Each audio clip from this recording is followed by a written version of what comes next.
Hello everyone, welcome back to Akiya classes. तो आज हम पढ़ेंगे क्लास 10th केमिस्ट्री का chapter number 1, periodic table, periodic properties and variations of properties. तो ये वाला जो चैप्टर है ये हमारी केमिस्ट्री का बिल्कुल बेसिक है, यहीं से केमिस्ट्री स्टार्ट होती है।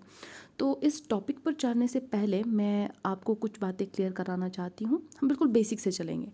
तो सबसे पहले हमें पता होना चाहिए मैटर क्या होता है। आपने एक सिंपल सी डेफिनेशन पढ़ रखी है कि matter is something that occupies space and has मास, जो जगह घेरे और जिसमें कोई मास हो, जो किसी पार्टिकल से बना हो, चाहे वो हमें दिखे या ना दिखे। फॉर एग्जाम्पल एयर भी एक मैटर है, और वैसे ही आपकी लकड़ी एक मैटर है, आपकी वॉल्स, कर्टन्स, कुछ भी जो भी चीज़ें आपके अराउंड है वो सारा का सारा मैटर है। अब मैटर को हम जनरली दो टाइप्स में डिवाइड करते हैं, living and non living. But अगर आप एक्चुअली देखिए फंडामेंटल यूनिट, बेसिक यूनिट अगर आप नॉन लिविंग और लिविंग मैटर का देखें तो आपको फाइनली एटम ही मिलता है, कि एटम से ही लिविंग भी बने हैं और एटम से ही नॉन लिविंग भी बने हैं। बट हम लिविंग मटेरियल को साइड रखते हैं और नॉन लिविंग पर फोकस करते हैं, क्योंकि हम केमिस्ट्री पढ़ रहे हैं। तो नॉन लिविंग की जब हम बात करते हैं, नॉन लिविंग मैटर की, तो यहाँ पर बेसिक यूनिट ऑफ मैटर उसको हम कहते हैं एलिमेंट या फिर एटम, ठीक है। बट हम यहाँ पर सब्सटेंसेस को दो और कैटेगरीज में डिवाइड करते हैं, pure substances and impure substances. Pure substances का मतलब होता है वो सब्सटेंसेस जिनको, जो प्योर है, जिनमें कोई इम्प्योरिटी नहीं है। फॉर एग्जांपल अगर मैं आयरन रॉड बोल रही हूँ तो उस रॉड का हर एक हिस्सा, हर एक एटम जो है वो आयरन का ही होगा। तो ये प्योर सब्सटेंस हो गया, राइट। तो एक प्योर सब्सटेंस एक ही टाइप के एटम से मिलकर बनता है, या किसी प्योर सब्सटेंस का सबसे छोटा हिस्सा एटम कहलाता है, या इसी को हम एलिमेंट भी कहते हैं। तो जैसे मैं एल्यूमिनियम की रॉड अगर कहूँ तो उसका हर एक एटम एल्यूमिनियम का होगा, राइट। तो इस चीज़ को, इसे हम एलिमेंट्स कहते हैं। और हमारे पास सराउंडिंग में बहुत ज़्यादा एलिमेंट्स हैं पड़े हुए, क्योंकि मटेरियल बहुत अलग अलग टाइप के हैं अर्थ पे। तो हर टाइम नई खोज होती रहती है, नए नए एलिमेंट्स हमें मिलते हैं, नया मटेरियल मिलता है, यानी कि नए एलिमेंट्स मिल जाते हैं। हर एक मटेरियल एक नए तरीके के एलिमेंट से बना होता है, एटम से बना होता है। फिलहाल हमारे पास अराउंड 118 एलिमेंट्स हैं जिनकी डिस्कवरी हो चुकी है। तो एलिमेंट्स की जब हम बात करते हैं, इतने सारे एलिमेंट्स हैं, उनको क्लासीफाई करना ज़रूरी हो गया था। क्यों क्लासीफाई करना ज़रूरी हो गया था? क्योंकि केमिस्ट्री में हम स्टडी करते हैं इन एलिमेंट्स को, और इन एलिमेंट्स को अगर हम एक एक करके स्टडी करने गए तो फिर बहुत दिक्कत हो जाएगी। इतने सारे एलिमेंट्स को एक एक करके स्टडी करना बहुत डिफिकल्ट है। दैट्स वाई साइंटिस्ट ने थोड़ा सा कोशिश किया इनको क्लासीफाई करने का, इनकी ग्रुपिंग करने का, कि हम कुछ इस तरीके से इनकी ग्रुपिंग करें कि हमें स्टडी करने में आसानी हो जाए। तो सबसे पहला जो जिनका कंट्रीब्यूशन माना जाता है क्लासिफिकेशन ऑफ एलिमेंट्स, वो है डोब्रेनर। डोब्रेनर में आपने दो चीज़ें याद रखनी है, एटॉमिक वेट और ट्रायाड्स। इन्होंने एटॉमिक वेट को एम्फेसिस किया, एम्फेसाइज किया एटॉमिक वेट पे, कि उन्होंने एटॉमिक वेट के अकॉर्डिंग जो आपके एलिमेंट्स थे उनको ग्रुप किया, उनको तीन तीन के ग्रुप्स में बांटा, जिसमें से जैसे अगर हम ए बी सी ले रहे हैं तो सी का एटॉमिक मास ज़्यादा होगा बी से, बी का ज़्यादा होगा ए से। और इन्होंने ट्रायड, ग्रुप ऑफ 3 ऐसे ऐसे ग्रुप बनाए जिनमें जो बीच वाला मेटल था, या सॉरी बीच वाला एलिमेंट था, उसका मास किसके बराबर होता है? Average of the other two. बाकी दोनों एलिमेंट, जैसे ए है उसका मास प्लस सी उसका मास डिवाइडेड बाय 2, इनका एवरेज जो निकल रहा है वो मास आपका किसके बराबर हो जाएगा? बी के मास के बराबर। तो इस तरीके के इन्होंने तीन तीन के ग्रुप्स दे दिए थे। और उसके बाद आता है न्यूलैंड। इन्होंने भी ऑक्टेव्स दिए, ऑक्टा से याद रखना है आपने, सीरीज ऑफ 8। इन्होंने 8 के सीरीज दिया कि हर 8वां एलिमेंट पहले एलिमेंट के जैसा फिजिकल और केमिकल प्रॉपर्टीज शो कर रहा है। तो ये ऑक्टेव्स का किसने दिया था? न्यूलैंड ने। और इन्होंने भी increasing order of atomic weight को ही एम्फेसाइज किया। इन्होंने भी अरेंज कैसे किया था? एटॉमिक वेट के अकॉर्डिंग ही अरेंज किया था। उसके बाद आते हैं हमारे दिमित्री मेंडलीव, ठीक है। तो जो ये मेंडलीव हैं, इन्होंने भी एटॉमिक मास के ऊपर फोकस किया, बट ऊपर जो थे डोब्रेनर और न्यूलैंड, इनको दिख रहा था, न्यूलैंड और डोब्रेनर को, कि हमारे जो एलिमेंट्स हैं वो कुछ टाइम बाद, कुछ इंटरवल बाद अपनी फिजिकल और केमिकल प्रॉपर्टीज रिपीट कर रहे हैं। तो जो मेंडलीव हैं उन्होंने इसके लिए एक स्पेसिफिक स्टेटमेंट दिया कि the properties of elements are the periodic functions of their atomic mass. इन्होंने भी एटॉमिक मास पर ही फोकस किया, बट इन्होंने एक स्टेटमेंट दिया कि जो भी पीरियोडिसिटी आ रही है, जो आपको देखने को मिल रहा है कि पहला और 8वां एलिमेंट सेम पीरियड जो प्रॉपर्टीज़ हैं वो शो कर रहा है, तो वो किस वजह से हो रहा है? उनके एटॉमिक मास की वजह से। और इन्होंने 63 एलिमेंट्स को अरेंज किया, और इन्होंने सबसे पहले ग्रुप्स और पीरियड में अरेंज किया।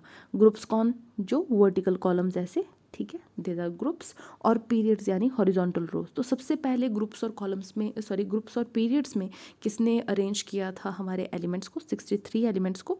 मेंडलीव ने। और इन्होंने भी किस बेस पे किया? एटॉमिक मासेस के बेस पे। बट इनके पास दिक्कत क्या हो गई मेंडलीव में, ये आइसोटोप्स को कहीं जगह नहीं दे पाए अपने टेबल में। क्यों नहीं दे पाए? क्योंकि आइसोटोप का मतलब क्या होता है, इनका एटॉमिक मास तो डिफरेंट होता है बट है ये एक ही एलिमेंट, सेम एटॉमिक नंबर होता है। जैसे हम हाइड्रोजन देखते हैं, हाइड्रोजन का एटॉमिक नंबर इज़ 1, तो हाइड्रोजन के साथ साथ आइसोटोप्स हैं ड्यूटीरियम और ट्रिटियम।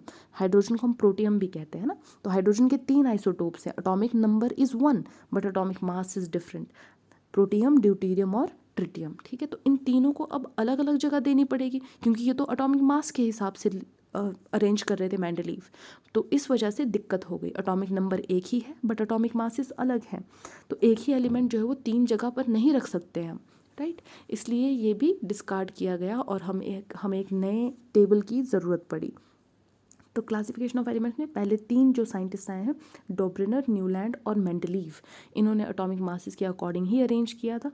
डोब्रिनर ने ट्रायाड्स दिए, न्यूलैंड ने ऑक्टेव्स दिए, और मेंडलीव से आपने याद रखना है ग्रुप्स और पीरियड्स आए, इंट्रोड्यूस हुए हमारे क्लासिफिकेशन ऑफ एलिमेंट्स में। अब हम नेक्स्ट पे जाते हैं, जो हमारे नेक्स्ट साइंटिस्ट है हेनरी मोस्ले। इन्होंने मॉडर्न पीरियोडिक टेबल दिया। जो हमारा मॉडर्न पीरियोडिक टेबल का मेन फ्रेम है वो किसने दिया था? हेनरी मोस्ले ने। इन्होंने बताया, यहाँ पर आकर चेंज हो गया, इन्होंने बताया कि जो फिजिकल और केमिकल प्रॉपर्टीज़ हैं एलिमेंट्स की, they are actually the periodic functions of atomic number. इन्होंने बताया कि एटॉमिक मास नहीं, एटॉमिक नंबर की पीरियोडिक फंक्शंस हैं आपके फिजिकल और केमिकल प्रॉपर्टीज़। किसी भी एलिमेंट का फिजिकल और केमिकल प्रॉपर्टी डिसाइड कौन करता है? Atomic number. यहाँ पे इन्होंने बिल्कुल सही आइडिया लगाया और उस हिसाब से इन्होंने अरेंज किया ग्रुप्स और कॉलम्स पीरियड्स में मॉडर्न पीरियोडिक टेबल दिया हमें हेनरी मोस्ले ने। बट अभी भी जब फर्दर रिसर्च हुई तो हमारे पास कुछ लेंथेनाइड्स और एक्टेनाइड्स करके 6th और 7th पीरियोडिक जो पीरियड है उनमें एक्स्ट्रा एलिमेंट्स ऐड हो गए, 15 एलिमेंट्स। तो वो एक्सटेंडेड फॉर्म ऑफ टेबल, उनको अब हम हेनरी मोस्ले के पीरियोडिक टेबल में जगह नहीं रही, तो अब हम उनको बीच में डाल नहीं सकते थे, तो उनको अलग से पीरियोडिक टेबल के एंड में लिखा जाता है। वो वाला जो फॉर्म है पीरियोडिक टेबल का, this is known as long form of periodic table. ठीक है, तो ये जो long form of periodic table जो हम आजकल स्टडी करते हैं, ये किसने दिया था? नाइल बोर ने। तो आपने याद रखना है, हेनरी मोस्ले ने मॉडर्न पीरियोडिक टेबल दिया, एटॉमिक नंबर के बारे में बताया, और नाइल्स बोहर ने long form of periodic table दिया जिसमें हमारे एक्टेनाइड्स और लेंथेनाइड सीरीज भी आ जाती हैं। फिर हम बात करेंगे पीरियोडिक टेबल की। पीरियोडिक टेबल होता क्या है? पीरियोडिक टेबल कुछ नहीं है, ये एक टेबुलर अरेंजमेंट है एलिमेंट्स की ग्रुप्स में और पीरियड्स में। ग्रुप्स यानी वर्टिकल कॉलम्स और पीरियड्स यानी हॉरिजॉन्टल रोज। तो tabular arrangement of elements in groups and periods highlighting regular trend in properties of elements. इससे हमें टेबुलर फॉर्म की वजह से हमें एक ट्रेंड भी देखने को मिलता है, पीरियोडिसिटी भी देखने को मिलती है कि सिमिलर एलिमेंट्स, कुछ एलिमेंट्स हैं जो सिमिलर प्रॉपर्टीज़ शो करते हैं, वो सेम ग्रुप में दिख रहे हैं हमें, तो इस चीज़ को हम पीरियोडिक टेबल कहते हैं। और इसमें होता क्या है, एलिमेंट्स को अरेंज किया जाता है in the order of increasing atomic number. तो ये 2 पॉइंट्स आपने याद रखने हैं, tabular arrangement of elements in groups and periods highlighting the property regular trends in properties of elements, and elements are arranged in order of increasing atomic number। ठीक है, I hope clear हो गया यहाँ तक। आप इस टेबल से भी देख सकते हैं हमारे पास इन टोटल ग्रुप्स और पीरियड्स कितने कितने हैं, ये आपको कई बार आ सकता है, कॉम्पिटिटिव में भी पूछा जाता है। तो ग्रुप्स आपके ये हो गए, ठीक है, ऐसे टॉप टू बॉटम, है ना।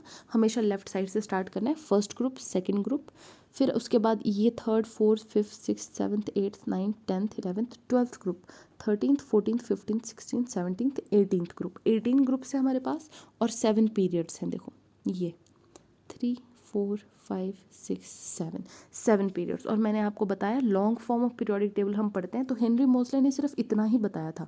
बट जो आपके नाइल बोहर हैं उन्हें दिखा कि जो आपकी यहाँ पर थर्ड ग्रुप, ठीक है, थर्ड ग्रुप और 6th पीरियड में जो यहाँ पर जो एलिमेंट्स हैं, यहाँ पे एक्चुअली 15 एलिमेंट्स आएंगे इस बीच में, तो उन्होंने उसको लेंथेनाइड सीरीज बताया और उनको नीचे लिख दिया। वैसे ही इसके बिल्कुल नीचे 7th पीरियड ग्रुप थर्ड के जो मेंबर्स हैं वो हैं एक्टिनाइड सीरीज, वो 15 मेंबर्स एक्टिनाइड सीरीज के इन्होंने नीचे लिख दिए है। This is known as the long form of periodic table. ठीक है, चलिए अब आगे बढ़ते हैं। तो अब फीचर्स पढ़ते हैं मॉडर्न पीरियोडिक टेबल के। मैंने आपको बता ही दिया है ऑलरेडी कि हमारे in total almost 118 elements discover हो चुके हैं। उनमें से जो नेचुरल एलिमेंट जो नेचुरली अर्थ में मिलते हैं वो है 94। अब ग्रुप्स की बात करते हैं तो ये है 18 वर्टिकल कॉलम्स जो लेफ्ट से लेकर शुरू होते हैं 1 2 3 4 और बिल्कुल एक्सट्रीम राइट पे आपका 18th ग्रुप है। ग्रुप 1 का नाम, अब आपको कॉमन नेम्स याद होने चाहिए, ठीक है। तो कॉमन नेम्स आप, रुकिए मैं आपको पीरियोडिक टेबल से ही बताती हूँ। चलिए देखिए, तो सबसे पहला जो ग्रुप है इसको हम कहते हैं अल्कली मेटल्स, क्योंकि ये वाटर के साथ स्ट्रॉन्ग अल्कलीज बनाते हैं। दूसरा ग्रुप आ गया है आपका अल्कलाइन अर्थ मेटल्स, आपको याद रखने पड़ेंगे ये कॉमन नेम्स।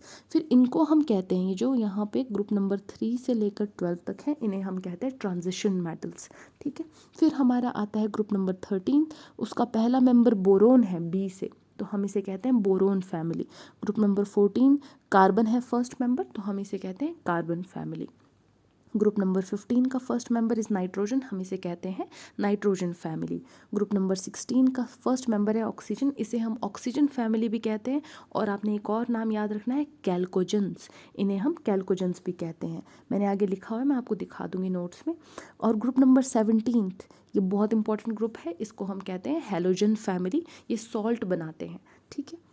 तो ग्रुप नंबर 16 यानी ऑक्सीजन फैमिली को हम क्या कहते हैं, कैल्कोजेंस भी कहते हैं।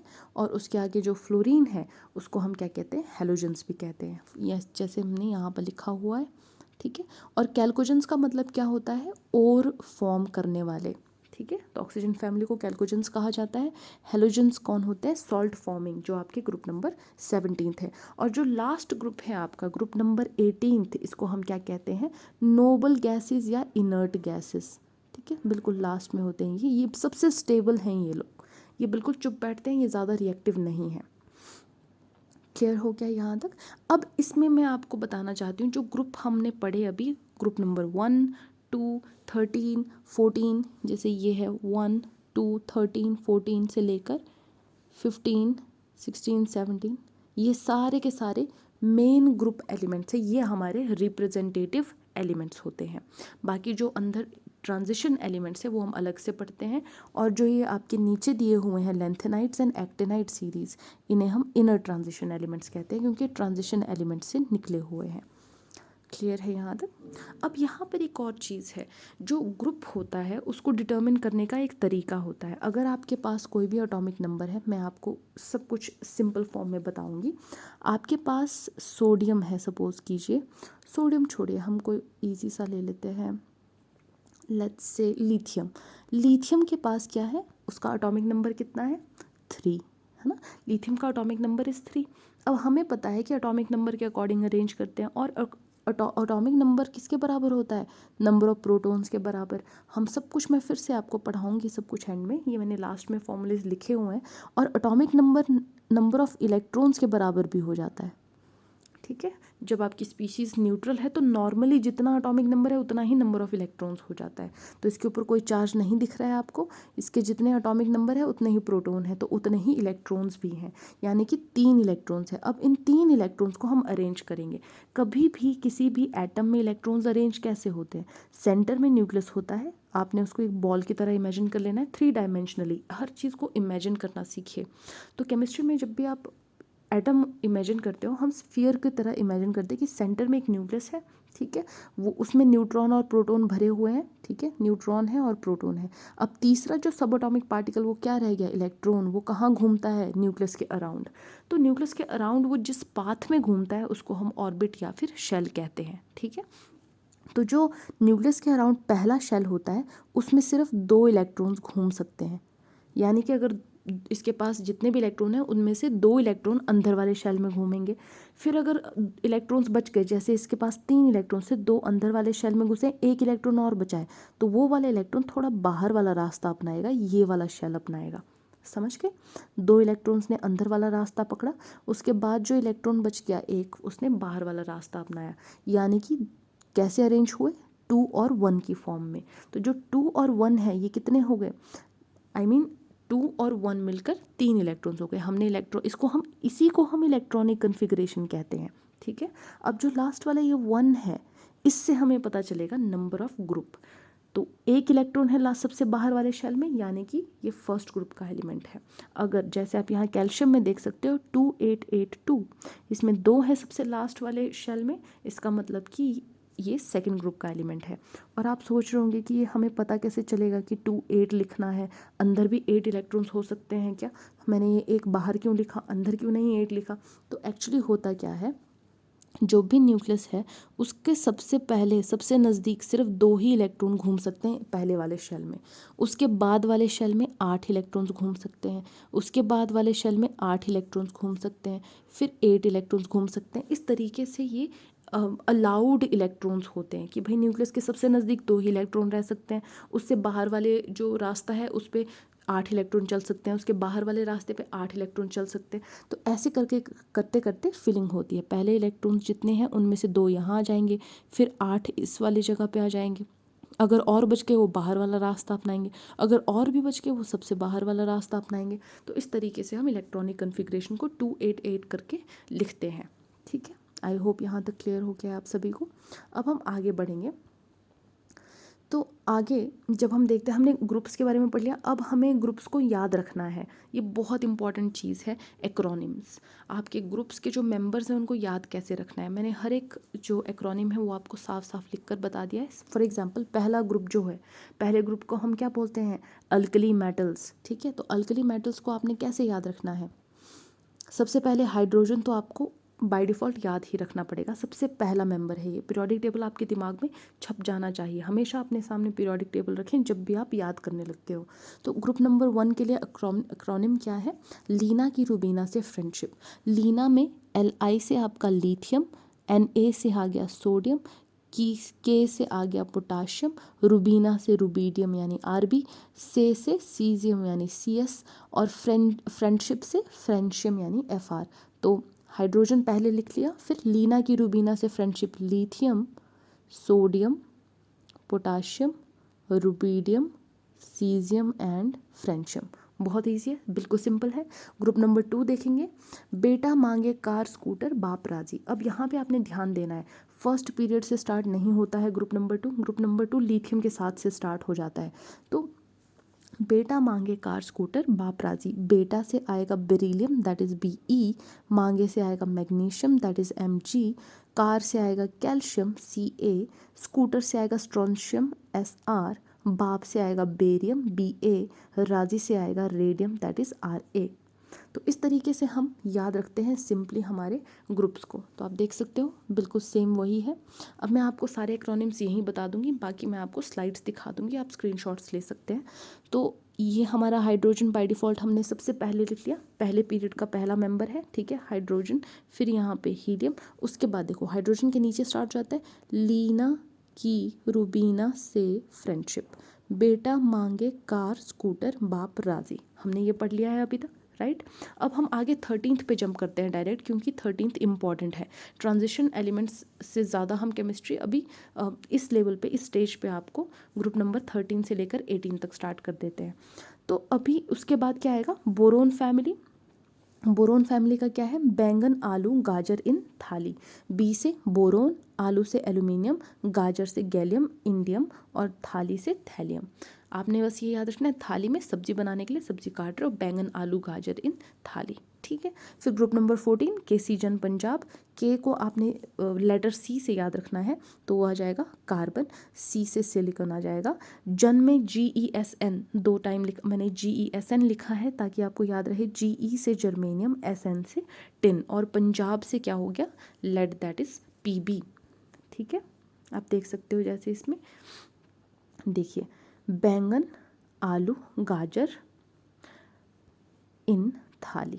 ठीक है, बस आपको इतने ही याद रखने हैं, है ना। उसके बाद केसी जन पंजाब, फिर न्यूज़पेपर आज सब बिकेगा, है ना, उससे टेपो। ठीक है, फिर कल बारात आएगी अटल की, है ना। रुकिए मैं आपको लिखवा कर ही, अब आप स्क्रीनशॉट्स ले लेना। ठीक है, ये आपका नाइट्रोजन फैमिली, न्यूज़पेपर आज सब बिकेगा।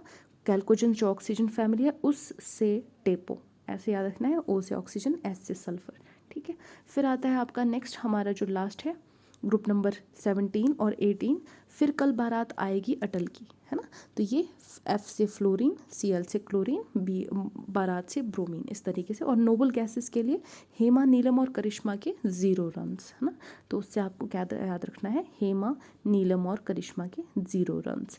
He हेमा, He हो गया, नीलम Ne हो गया, और Ar करिश्मा Kr, 0 को आपने XERO लिखना है, और रन से RN रेडॉन, ठीक है। आई होप आपको क्लियर हो गया हो यहाँ तक। तो ये हमारे ग्रुप्स थे। अब हम बात करेंगे पीरियड्स की। हमें पता है 7 हॉरिजॉन्टल रोज हैं, आप देख सकते हो 7 हॉरिजॉन्टल रोज हैं 1 से लेकर 7 तक, ठीक है। तो इन हॉरिजॉन्टल रोज के बारे में अब हम डिस्कस करेंगे।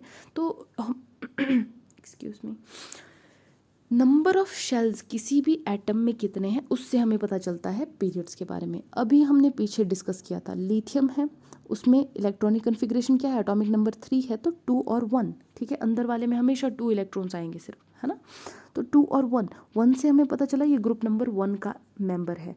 अब नंबर ऑफ शेल्स, यानी पहले इसमें 2 इलेक्ट्रॉन्स, देखिए लिथियम का न्यूक्लियस है ये, इसके बाहर 2 इलेक्ट्रॉन्स हैं पहले वाले शेल में, दूसरे शेल में 1 इलेक्ट्रॉन है। तो यानी कि कितने शेल्स हुए, 2 शेल्स। 2 शेल्स मतलब सेकेंड पीरियड का मेंबर है। हाइड्रोजन की बात करते हैं, 1 ही इलेक्ट्रॉन है, और एक शेल के अंदर, मतलब ये आपका न्यूक्लियस है हाइड्रोजन का, इसके बाहर 1 ही इलेक्ट्रॉन है, वही घूम रहा है पहले वाले शेल में। तो 1 ही शेल है इसके पास, यानी कि ये किसका मेंबर है, फर्स्ट पीरियड का मेंबर है और फर्स्ट ग्रुप का मेंबर है। लिथियम सेकेंड पीरियड का मेंबर है क्योंकि 2 शेल्स हैं, बट फर्स्ट ग्रुप का मेंबर है क्योंकि सबसे बाहर वाले शेल में 1 इलेक्ट्रॉन है। तो समझ के, number of electron in outermost shell, सबसे बाहर वाले शेल में कितने नंबर ऑफ इलेक्ट्रॉन्स है वो हमें बताता है कौन से वाले ग्रुप का मेंबर है, और कितने शेल्स हैं वो हमें बताते हैं कौन से वाले नंबर, कौन से वाले पीरियड का मेंबर है। और आपको कुछ नॉर्मल सी चीज़ें पता होनी चाहिए, जैसे शॉर्टेस्ट पीरियड कौन है, पीरियड नंबर 1, 2 ही एलिमेंट्स हैं, हाइड्रोजन और हीलियम। फिर पीरियड नंबर 2 और 3 8 एलिमेंट्स वाले हैं, पीरियड नंबर 4 एंड 5 18 एलिमेंट्स वाले हैं, और period number 6 and 7 longest period हैं क्योंकि इनमें लेंथेनाइड और एक्टेनाइड सीरीज़ है, ठीक है। तो आप देख सकते हैं पीरियोडिक टेबल में फर्स्ट पीरियड में सिर्फ हाइड्रोजन हीलियम है, 2 ही एलिमेंट्स हैं। फिर आगे आपके 2 और 3 सेकेंड और थर्ड पीरियड 8 मेंबर्स वाले पीरियड्स हैं। फोर्थ और फिफ्थ में आपके 18 मेंबर्स हो जाएंगे, और सिक्स्थ और सेवन्थ में आपके पास 32 मेंबर्स हैं, क्योंकि आपके लेंथेनाइड्स जो नीचे हैं यहाँ से निकल कर जो आए हैं 15 मेंबर्स लेंथेनाइड के हैं और उतने ही मेंबर्स एक्टिनाइड के हैं, ठीक है। चलिए, तो हमें पता चल गया है कि ग्रुप पीरियड 6 में एक्स्ट्रा एलिमेंट्स आ गए हैं, लेंथेनाइड सीरीज़ 15 एलिमेंट्स और एक्टिनाइड सीरीज़ के 15 एलिमेंट्स, ठीक है। लेंथेनम से लुटेरियम तक और एक्टिनाइड्स में एक्टिनियम से लॉरेंशियम तक। तो इस वजह से हमारे 6th और 7th पीरियड सबसे लॉन्गेस्ट पीरियड्स हैं 32 एलिमेंट्स के साथ। अब हम बात करते हैं पीरियोडिसिटी। इसकी डेफिनेशन आपको आ सकती है, पूछ सकता है एग्जामिनर। तो प्रॉपर्टीज़ जो that appear at regular intervals और in which there is gradual variation that is increase और decrease at regular intervals are called periodic properties and the phenomena is known as periodicity. बहुत important है, simple सी language में मैं आपको बताऊँ तो जैसे हर दिन आपकी घड़ी में 2 बजते हैं, राइट, तो वो क्या है, पीरियोडिसिटी है। हर दिन बज रहा है, उतने ही टाइम के बाद बज रहा है, ठीक है। तो इसी चीज़ को पीरियोडिसिटी कहते हैं। तो जो प्रॉपर्टीज़ आपको कुछ टाइम के बाद फिर से देखने को मिले, चाहे उसमें थोड़ा सा ग्रेजुअल वेरिएशन देखने को मिल जाए कि थोड़ा कम ज़्यादा हो रहा है, बट आपको वो सेम प्रॉपर्टी रेगुलर इंटरवल पर देखने को मिल रही है, इसे हम कहते हैं पीरियोडिक प्रॉपर्टीज़। और इस चीज़ को, इस प्रोसेस को, इस फिनोमिना को कहते हैं पीरियोडिसिटी, ठीक है। अब हम आगे बढ़ते हैं कि पीरियोडिसिटी किस वजह से हो रही है। तो पीरियोडिसिटी किस वजह से होती है, इलेक्ट्रॉनिक कन्फिग्रेशन सिमिलर हो रही होती है, यानी कि आउटर मोस्ट शेल में जब सिमिलर नंबर ऑफ इलेक्ट्रॉन्स आ जाता है उस वजह से पीरियोडिसिटी कॉज होती है। यानी कि अगर मैं आपको पीरियोडिक टेबल के थ्रू दिखाना चाहूँ तो जैसे हमारा हाइड्रोजन है और लिथियम है, ठीक है, ये एक ही ग्रुप के मेंबर्स हैं और इनका प्रॉपर्टीज़ ऑलमोस्ट सिमिलर है, ठीक है। वैसे एक ग्रुप के मेंबर्स की प्रॉपर्टीज सिमिलर होती हैं ऑलमोस्ट। तो जो भी है, हाइड्रोजन हो गया, lithium, sodium, potassium, rubidium, caesium, इन सब की प्रॉपर्टीज ऑलमोस्ट सिमिलर हैं। ये एक ही ग्रुप के मेंबर्स। और ऐसा क्यों है, क्यों ये पीरियोडिसिटी, देखो पूरा पीरियोडिक टेबल घूम कर आया, हाइड्रोजन हीलियम जाके लिथियम पहुंचा, फिर beryllium, boron, carbon, nitrogen, oxygen, fluorine, neon होते वापस सोडियम कहाँ आ गया, लिथियम के नीचे, फिर वापस से पूरा घूमकर आर्गन के बाद पोटाशियम कहाँ आ गया, सोडियम के नीचे। ऐसा क्यों हो रहा है, ये तीनों, ये सारे के सारे सेम एक ही ग्रुप में क्यों है, क्योंकि इनके आउटर मोस्ट शेल में एक ही इलेक्ट्रॉन है, एक ही इलेक्ट्रॉन यानी कि सेम नंबर ऑफ इलेक्ट्रॉन्स हैं। फॉर एग्जाम्पल मैं अगर लिथियम की बात करूं, हाइड्रोजन में क्या है, हाइड्रोजन का एटॉमिक नंबर इज़ 1 और इसके शेल में इलेक्ट्रॉनिक कन्फिग्रेशन क्या होगी, 1 ही होगी, है ना, सॉरी ये 2 नहीं होना था, ठीक है। चलिए, तो हाइड्रोजन जो है उसका एटॉमिक नंबर इज़ 1, तो वहाँ पर एटॉमिक इलेक्ट्रॉनिक कन्फिग्रेशन 1 है। फिर लिथियम की बात करते हैं, लिथियम का एटॉमिक नंबर इज़ 3, इसका इलेक्ट्रॉनिक कन्फिग्रेशन क्या है, 2,1। वैसे ही सोडियम की बात करते हैं तो कितना है, 11 है, तो 2, 8, 1, है ना। देख रहे हो आप, सबसे लास्ट वाले शेल में एक एक इलेक्ट्रॉन्स हैं, ठीक है। इस तरीके से पोटाशियम में भी होता है, रुबीडियम में भी, सीजियम में भी और फ्रेंशियम में भी। इसीलिए इनमें पीरियोडिसिटी जनरेट होती है। और सिर्फ इनकी बात नहीं है, आप अगर फ्लोरीन, क्लोरीन, ब्रोमीन, आयोडीन वाली फैमिली की बात करो तो इसमें भी क्या होगा, 7 इलेक्ट्रॉन सबके एंड में आएंगे। ऑक्सीजन वाली फैमिली की बात करो, इसमें 6 इलेक्ट्रॉन्स आएंगे एंड में। कार्बन वाली फैमिली की बात करो, सबसे लास्ट वाले शेल में, सबसे बाहर वाले शेल में 4 इलेक्ट्रॉन्स होंगे। तो ये बोल रहा है कि पीरियोडिसिटी का जो रीज़न है, मेन रीज़न है, वो यही है कि आउटर मोस्ट शेल में सेम इलेक्ट्रॉन के नंबर ऑफ इलेक्ट्रॉन्स होना, यही पीरियोडिसिटी का कारण है, ठीक है। और ये क्यों कॉज करता है, सेम नंबर ऑफ इलेक्ट्रॉन की वजह से पीरियोडिसिटी क्यों आ रही है, क्योंकि केमिकल प्रॉपर्टीज डिपेंड करती हैं इसी पर। आउटरमोस्ट शेल में कितने इलेक्ट्रॉन हैं, वही उसी पर केमिकल प्रॉपर्टीज डिपेंड करती हैं कि जो वो एलिमेंट है उसमें जितने नंबर ऑफ इलेक्ट्रॉन्स हैं उसी से डिसाइड होगा कि ये कितना रिएक्टिव है, इसका साइज़ क्या होगा, ये कैसे रिएक्ट करेगा दूसरे एलिमेंट के साथ, ठीक है। Elements of the same group have similar properties because, क्योंकि उनके नंबर ऑफ इलेक्ट्रॉन्स बाहर वाले शेल में सेम होते हैं। फॉर एग्जांपल आपको यहाँ बता दिया मैंने, ग्रुप नंबर 17 जो हेलोजेंस है, 7 इलेक्ट्रॉन्स होते हैं सारे आउटरमोस्ट शेल्स में। इसीलिए सारे के सारे ग्रुप नंबर 17 के यानी फ्लोरीन, क्लोरीन, ब्रोमीन, ये सारे के सारे कैसे होंगे, सिमिलर प्रॉपर्टीज़ वाले, जैसे कलर्ड होंगे, नॉन मेटल्स होंगे, नेगेटिव आयंस बनाएंगे और सारे बहुत रिएक्टिव होते हैं। अब हम बात करते हैं ऑर्बिट्स और शेल्स की। ऑर्बिट्स क्या होते हैं, इलेक्ट्रॉन्स न्यूक्लियस के अराउंड रिवॉल्व करते हैं डेफिनेट सर्कुलर पाथ में, जिनको हम ऑर्बिट्स और शेल्स कहते हैं। मैंने आपको बताया ये न्यूक्लियस है, न्यूक्लियस में न्यूट्रॉन और प्रोटॉन पड़े हुए हैं, ठीक है। अब जो इलेक्ट्रॉन है भाई वो तो बाहर घूमेगा, है ना। इलेक्ट्रॉन जो है वो एक रास्ता ढूंढेगा न्यूक्लियस के बाहर घूमने के लिए। तो जो इलेक्ट्रॉन्स ये रास्ता ढूंढ रहे हैं, जिस रास्ते में ये इलेक्ट्रॉन्स घूम रहे हैं, उसको हम कहते हैं ऑर्बिट या शेल। ये कोई एक स्पेसिफिक ऐसा कोई फिजिकल चीज़ नहीं है ये, कि कोई धागा नहीं है जिसके ऊपर ये दौड़ रहे हैं, या कोई बना हुआ रोड नहीं है जिसके ऊपर ये दौड़ रहे हैं। ये बस इनविजिबल चीज़ है। ये ऑटोमेटिकली इलेक्ट्रॉन इस जगह घूमना शुरू करता है। जैसे सन के अराउंड अर्थ रिवॉल्व कर रहा है तो आपको उसका रास्ता दिखता नहीं है, बट वो उसी रास्ते में ट्रैवल करता है, राइट। ऑल्दो इनमें कंपैरिजन ड्रॉ नहीं करना चाहिए, जो हमें बाद में पता चला है रीज़न क्यों, हम क्यों अपने जो हमारे अर्थ रिवॉल्व करती है सन के अराउंड, उसको हम न्यूक्लियस के अराउंड इलेक्ट्रॉन के रेवोल्यूशन से क्यों कंपेयर नहीं करते, वो भी मैं आपको रीज़न आने वाली क्लासेस में आराम से बताऊंगी। बट अभी फ़िलहाल आप इतना समझो कि जैसे अर्थ रिवॉल्व करती है सन के अराउंड, वैसे ही इलेक्ट्रॉन रिवॉल्व करते हैं न्यूक्लियस के अराउंड, ठीक है।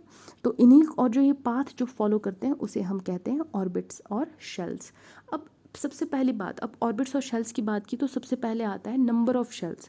हमें पता है नंबर ऑफ शेल्स जो है वो क्या होते हैं, अंदर से बाहर इलेक्ट्रॉन्स कैसे अरेंज हो रहे हैं, पहले 2 इलेक्ट्रॉन्स, फिर 8, फिर 18, फिर 8, इस तरीके से अरेंज होते हैं। इनको हम नंबर ऑफ शेल्स, यहाँ से हमें पता चलता है जितने इलेक्ट्रॉन्स होंगे ज़्यादा, उतने ज़्यादा नंबर ऑफ शेल्स होंगे, ये हमें पता है, राइट। और नंबर ऑफ इलेक्ट्रॉन्स किसके साथ बढ़ेंगे, एटॉमिक नंबर, है ना। एटॉमिक नंबर को हम Z से डिनोट करते हैं। अगर एटॉमिक नंबर ज़्यादा है यानी कि नंबर ऑफ इलेक्ट्रॉन्स बढ़ रहे हैं, नंबर ऑफ इलेक्ट्रॉन्स बढ़ेंगे तो अब उनको रखने की जगह, उनको घूमने की जगह न्यूक्लियस के अराउंड ज़्यादा लगेगी ना, तो वो नए शेल में एंटर करते जाएंगे। For example down the group जो है आपका नंबर ऑफ शेल्स बढ़ जाता है, जैसे जैसे आप ऊपर फ्लोरीन था, फ्लोरीन के नीचे क्लोरीन है, फिर ब्रोमीन है, तो नंबर ऑफ शेल्स बढ़ रहा है टॉप टू बॉटम। क्यों बढ़ रहा है? फ्लोरीन का एटॉमिक नंबर 9 है, इलेक्ट्रॉन्स को इसने अरेंज कर दिया, तो कैसे अरेंज होगा? पहले अंदर 2 इलेक्ट्रॉन्स घूमेंगे, बाहर वाले शेल में 7 इलेक्ट्रॉन्स, सिर्फ दो नंबर ऑफ शेल्स, राइट। फिर हम नीचे आएंगे क्लोरीन पे। क्लोरीन का क्या है एटॉमिक नंबर? 17। तो हमें पता है अरेंजमेंट कैसी होती है, 288, है ना। तो पहले अंदर 2 इलेक्ट्रॉन्स हैं, फिर आपके पास 8 इलेक्ट्रॉन्स घूमेंगे, हो गए 10। कितने इलेक्ट्रॉन्स बचे हैं? 7 इलेक्ट्रॉन्स बचे हैं। तो सबसे बाहर वाले शेल में 7 इलेक्ट्रॉन्स घूमेंगे। कितने नंबर ऑफ शेल्स हो गए? 3। वैसे ही ब्रोमीन में अगर देखा जाए तो कितने नंबर ऑफ इलेक्ट्रॉन्स हैं? 4। तो यूजुअली हम जब इलेक्ट्रॉनिक कन्फिग्रेशन लिखते हैं तो अलाउड इलेक्ट्रॉन्स अंदर वाले शेल में है 2, उसके बाहर वाले शेल में 8 इलेक्ट्रॉन्स अलाउ होते हैं, उसके बाहर वाले शेल में 8 इलेक्ट्रॉन्स, उसके बाहर वाले शेल में 18, और यूजुअली जो लास्ट वाला शेल होता है ना, उसमें जितने मर्जी इलेक्ट्रॉन रख लो, उसमें हम 8 बनाने की कोशिश करते हैं। जैसे अगर यहाँ 7 है, ठीक है, तो हम इसको 8 के अराउंड बनाने की कोशिश करेंगे। अब जो मैं बनाने की बात कर रही हूँ ना, स्टेबलाइजेशन, ये आपको बाद में समझ आएगी, बट आपको हमेशा याद रखना है कि सबसे बाहर वाले शेल में जितने नंबर ऑफ इलेक्ट्रॉन्स हैं वो सारे के सारे 8 बनना चाहते हैं, ठीक है। जैसे 7 है तो ये 8 होना चाहते हैं, ऑलरेडी इसके पास 7 है बट ये 1 इलेक्ट्रॉन गेन करना चाहते हैं। आई एम एक्सट्रीमली सॉरी, थोड़ी सी एक्सेस इन्फॉर्मेशन होगी, बट फिर से वापस आते हैं यहाँ पे। नंबर ऑफ शेल्स का पता कैसे चलता है? हम ऐसे इलेक्ट्रॉनिक कन्फिग्रेशन में जब इनको अरेंज करते हैं, ठीक है। तो जैसे जैसे हम ऊपर से नीचे बढ़ते हैं ग्रुप में, फ्लोरीन से क्लोरीन आ रहे हैं, चाहे लिथियम से सोडियम पर आ रहे हैं, तो आपके नंबर ऑफ शेल्स बढ़ते जाएंगे। बट अक्रॉस अ पीरियड की हम बात करें, मैं आपको पीरियोडिक टेबल के साथ बताती हूँ। अक्रॉस अ पीरियड जब हम बात कर रहे हैं, यानी 2 टर्म्स में यहाँ यूज़ करूँगी पूरे चैप्टर में। Down the group, that is ऊपर से नीचे, टॉप टू बॉटम, है ना, यहाँ डाउन द ग्रुप, ठीक है। अक्रॉस अ पीरियड यानी लेफ़्ट टू राइट, एक पीरियड में, एक ही पीरियड की बात करूँगी, लेफ़्ट से लेकर राइट जाऊँगी, ठीक है। तो अभी हमने डाउन द ग्रुप बात करी कि नंबर ऑफ शेल्स बढ़ जाते हैं। अब अगर हम लेफ़्ट टू राइट बात करें, है ना, across a period left to right, तो क्या होता है? नंबर ऑफ शेल्स नहीं बढ़ते हैं, नंबर ऑफ शेल्स सेम रहते हैं। क्यों रहते हैं सेम? अब देखो, लिथियम है, लिथियम का एटॉमिक नंबर क्या है? 3, यानी कि 2,1, समझ के, दो ही शेल्स यूज़ हुए। बेरिलियम में आओ, एटॉमिक नंबर कितना है? 4, यानी कि 2,2 हो रहा है ना, 2 ही शेल्स हैं, ठीक है। अब उसके बाद बोरोन की बात करते हैं। बोरोन का एटॉमिक नंबर इज़ 5, तो कितना हो जाएगा? अंदर वाले शेल में 2 इलेक्ट्रॉन्स, बाहर वाले शेल के लिए 3 रह गए। हम मैक्सिमम 8 इलेक्ट्रॉन्स भर सकते हैं बाहर वाले शेल में, ठीक है। तो अब कार्बन है, कार्बन का कितना है एटॉमिक नंबर? 6, तो 2,4। नाइट्रोजन का कितना है? 7, तो 2,5। ऑक्सीजन का कितना है? 8, यानी कि 2,6, है ना। फिर फ्लोरीन का कितना है? 9, 2,7। और लास्टली नियॉन, नियॉन का कितना है? 10, यानी 2,8 हो गए। 2 ही शेल्स दिख रहे हैं आपको, तो across a period number of shells same रहता है, down the group number of shells increase होता है। आई होप यहाँ तक क्लियर हो गया हो। नेक्स्ट हम बात करते हैं वैलेंसी की। वैलेंसी कुछ भी नहीं है, बहुत ही इजी है, और इसका डेफिनेशन आपसे पूछा जा सकता है। Valency denotes the combining capacity of an atom of an element, ठीक है। कोई भी एटम कैसे कंबाइन कर रहा है, कितनी कंबाइनिंग कैपेसिटी है उसकी, उसको हम वैलेंसी कहते हैं। और वैलेंसी को अगर हम दूसरे टर्म्स में बोलें तो ये number of electrons an atom can accept और डोनेट और शेयर। कोई भी एटम कितने इलेक्ट्रॉन्स को दे सकता है, या कितने इलेक्ट्रॉन्स को एक्सेप्ट कर सकता है, या कितने इलेक्ट्रॉन्स शेयर कर सकता है, उसको हम वैलेंसी कहते हैं। अब आप लोग सोच रहे होंगे कि भाई मैम ये क्या बोल दिया आपने। देखो मैं आपको बताती हूँ, ये वैलेंसी का मतलब अगर हम फ्लोरीन के टर्म्स में देखें तो फ्लोरीन के बाहर वाले शेल में कितने हैं? 7 इलेक्ट्रॉन्स हैं, है ना। तो मतलब इसके पास 7 इलेक्ट्रॉन्स पड़े हैं सबसे बाहर वाले शेल में, और जो सबसे बाहर वाला शेल होता है ना, उसी में कितने नंबर ऑफ इलेक्ट्रॉन्स हैं, वही शेल जो है वो केमिकल प्रॉपर्टीज़, यानी कंबाइनिंग में, रिएक्टिविटी में, सब में बाहर वाले इलेक्ट्रॉन्स ही काम आते हैं। अंदर वाले इलेक्ट्रॉन्स काम नहीं करते, बिल्कुल चुपचाप बैठे होते हैं, ये बिल्कुल भी छेड़खानी नहीं करते। तो अब जो आपका सबसे बाहर वाला शेल है उसमें है 7 इलेक्ट्रॉन्स, है ना। तो ये डिसाइड करेंगे कंबाइनिंग कैपेसिटी किसी भी एटम की, क्या ये इलेक्ट्रॉन गेन करेगा, या ये इलेक्ट्रॉन देगा, या ये इलेक्ट्रॉन शेयर करेगा। वो सब कौन डिसाइड करता है? कि बाहर वाले शेल में कितने इलेक्ट्रॉन्स हैं, ठीक है। अब मैं यहाँ बात कर रही हूँ नंबर ऑफ इलेक्ट्रॉन्स को गेन करना या एक्सेप्ट करना या शेयर करना, इसकी ज़रूरत क्यों पड़ रही है। मैंने आपको अभी थोड़ा पहले बताया था कि जो ये नोबल गैसेस होती हैं, ठीक है। जो हमारी नोबल गैसेस है सबसे लास्ट 18th ग्रुप वाले, इसको ज़ीरो ग्रुप भी बोलते हैं, ये सबसे स्टेबल है। हमारी लाइफ में भी होता है, हम सारे स्टेबल बनना चाहते हैं, है ना, अपनी लाइफ में स्टेबिलिटी अचीव करना चाहते हैं। वैसे ही इन पूरे बाकी एलिमेंट्स के लिए जो 18th ग्रुप के एलिमेंट्स हैं ये सबसे स्टेबल हैं, ये इनके आइडल्स हैं।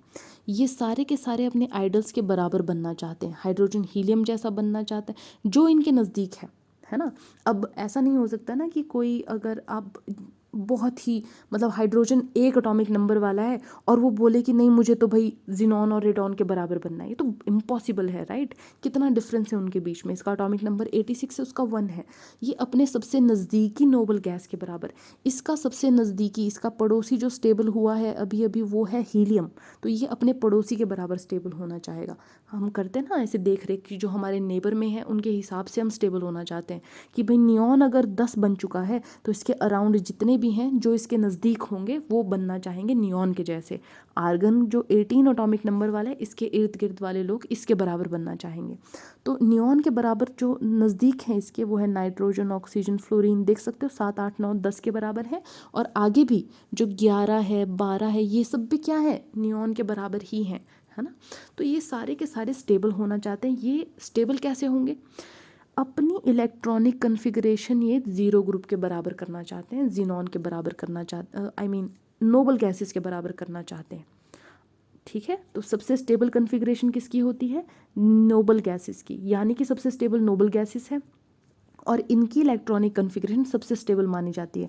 आप खुद देख लो, हीलियम का क्या है, इलेक्ट्रॉनिक कन्फिगरेशन 2 है, ना कम है ना ज़्यादा है, 2 ही इलेक्ट्रॉन घूम सकते हैं पहले शेल में, है ना। फिर नियॉन की बात करते हैं, नियॉन का एटॉमिक नंबर कितना है, 10, तो ये कितना हो जाएगा, 2 और 8। अब देखो पहले शेल में 2 इलेक्ट्रॉन है, उसके बाहर वाले शेल में 8 इलेक्ट्रॉन है, कोई जगह नहीं है किसी इलेक्ट्रॉन के लिए, ना कोई खाली जगह बची, ना कम इलेक्ट्रॉन है ना ज़्यादा है, जितने होने चाहिए इलेक्ट्रॉन्स उतने ही हैं, ठीक है। तो इसको हम स्टेबल इलेक्ट्रॉनिक कन्फिगरेशन मानते हैं, सारे के सारे नोबल गैसेस की सबसे स्टेबल इलेक्ट्रॉनिक कन्फिगरेशन है, तो इसके आसपास वाले लोग इनके बराबर होना चाहते हैं, ठीक है। तो ये बात समझ आ गई।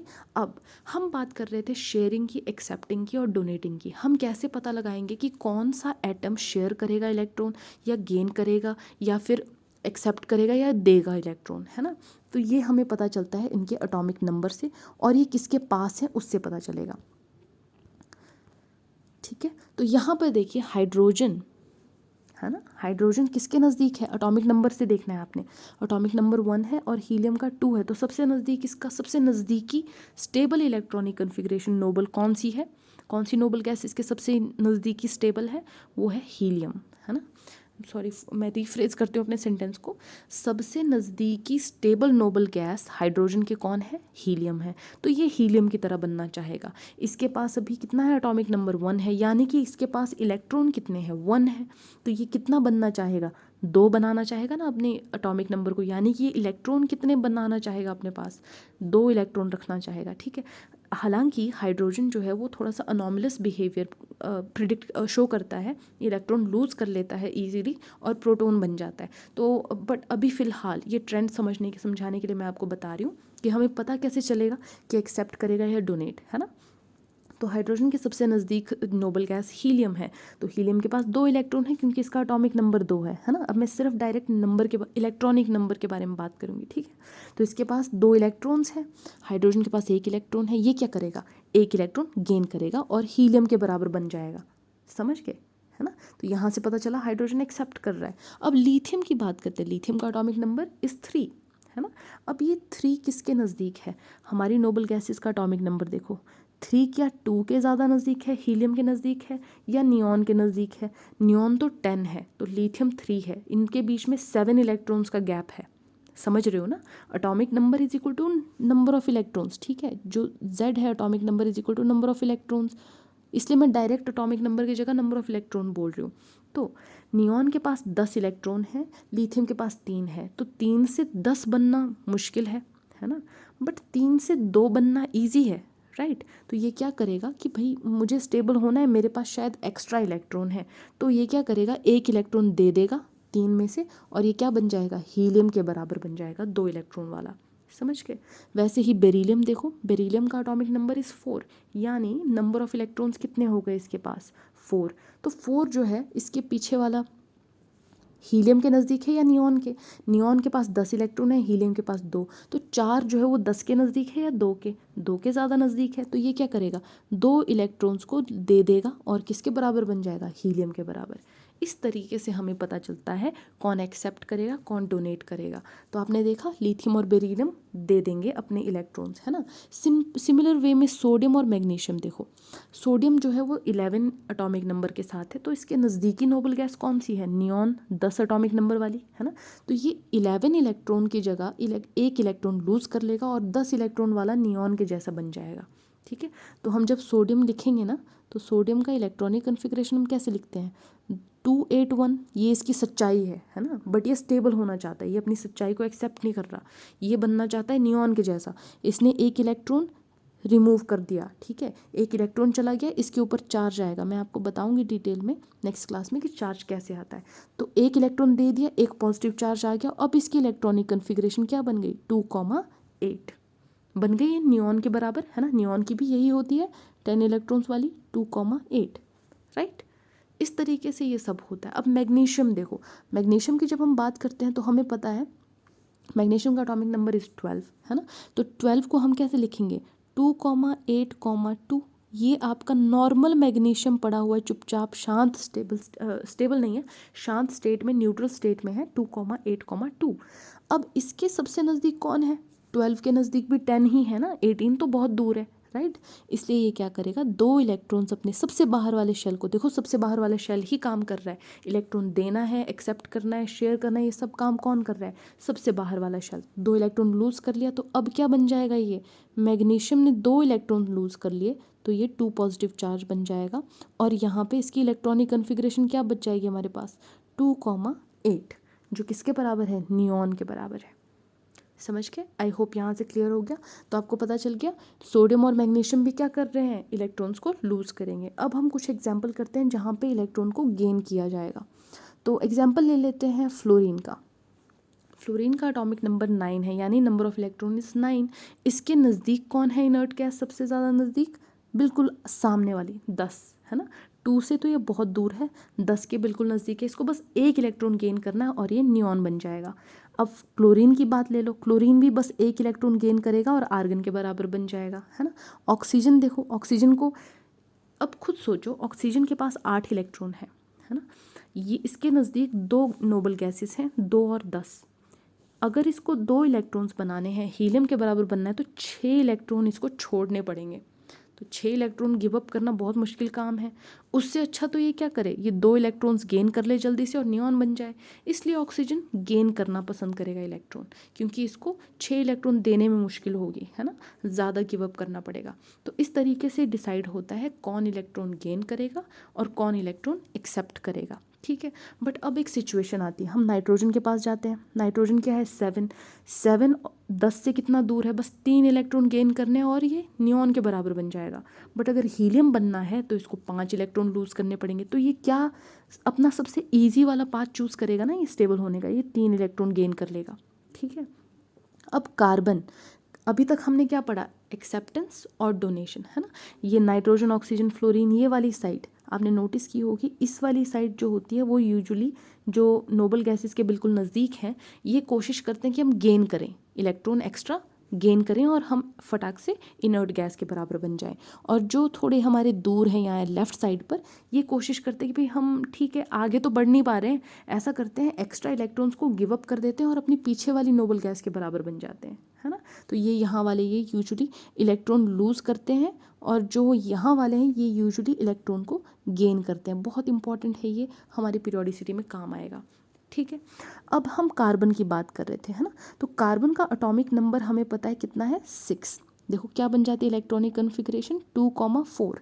अब मुझे बताओ 4 इलेक्ट्रॉन्स है इसके पास, स्टेबल कन्फिग्रेशन क्या होती है, 2,8, है ना। कार्बन जो है वो नियॉन के कितना नज़दीक है, 4 इलेक्ट्रॉन, बस इसको 4 इलेक्ट्रॉन गेन करने तो ये नियॉन बन जाएगा, है ना।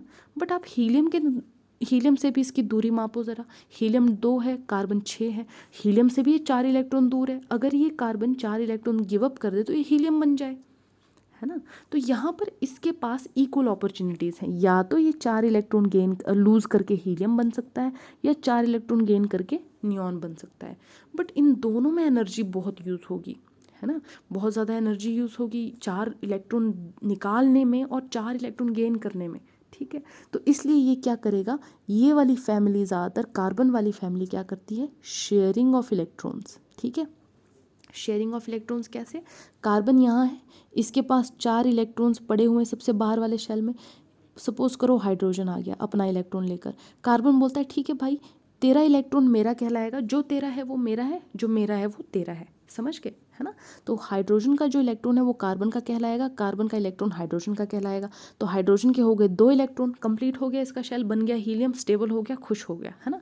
अभी कार्बन के बाकी कितने हो गए, 3 इलेक्ट्रॉन इसके अपने हैं, यहाँ से एक 4 इलेक्ट्रॉन अपने हैं और एक हाइड्रोजन का, यानी 5 इलेक्ट्रॉन। अब ऐसे सपोज करो 4 हाइड्रोजन आ गए इसके पास, है ना, सपोज करो 4 हाइड्रोजन ने आकर इसके साथ बॉन्ड बना लिया, ठीक है।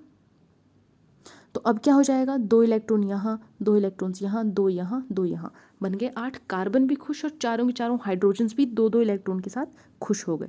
तो ये सब जो इलेक्ट्रॉन्स होते हैं ये क्या हो रहे हैं, शेयर हो रहे हैं, कि जो तेरा है वो मेरा है, ठीक है। हाइड्रोजन के भी ये दोनों इलेक्ट्रॉन कहलाएंगे, कार्बन के भी दोनों इलेक्ट्रॉन्स हैं। तो कार्बन के कितने, 2 2 4 8, ये पूरे 8 इलेक्ट्रॉन्स कार्बन के भी हैं और ये दोनों इलेक्ट्रॉन्स हाइड्रोजन्स के भी हैं अपने अपने, सब सेटिस्फाइड है, ठीक है।